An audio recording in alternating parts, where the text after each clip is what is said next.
Prostate గ్రంథి సమస్యకి రకరకాల ట్రీట్మెంట్స్ ఉన్నాయి. కొన్నిసార్లు అసలు మెడిసిన్ వాడాల్సిన అవసరమే లేదు, లైఫ్ స్టైల్ మోడిఫికేషన్ వల్ల దీన్ని చేంజ్ చేసుకోవచ్చు.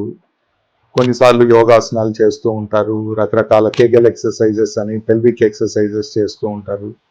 బాగా ఎర్లీ స్టేజెస్లో మీకు అలాంటి ఇబ్బందులు ఏమైనా అనిపిస్తే వీటి ద్వారా ట్రీట్మెంట్ చేసుకోవచ్చు.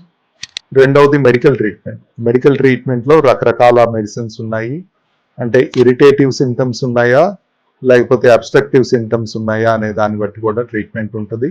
ఒకవేళ ఇరిటేటివ్ సింటమ్స్ ఉంటే బ్లాడర్ రిలాక్సెంట్ మెడికేషన్ వాడాలి, లేదా అబ్స్ట్రక్టివ్ సింటమ్స్ ఉంటే ఆల్ఫా బ్లాకర్స్ అని కొన్ని రకాల మెడికేషన్ ఉన్నాయి.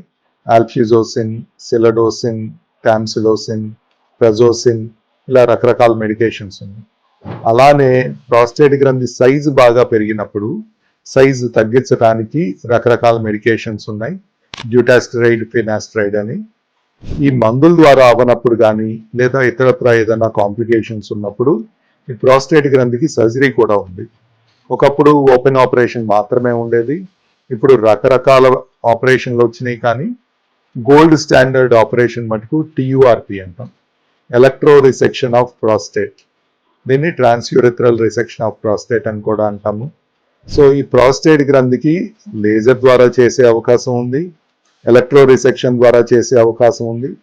ఈ మధ్య కాలంలో వచ్చిన ఇంకా కొత్త ట్రీట్మెంట్లు కొన్ని ఉన్నాయి. కొన్ని చిన్న చిన్న గ్రంథులకి యూరోలిఫ్ట్ అని, రిజమ్ అని, ఇలా రకరకాల ట్రీట్మెంట్స్ అనేవి సర్జికల్గా ఉన్నాయి.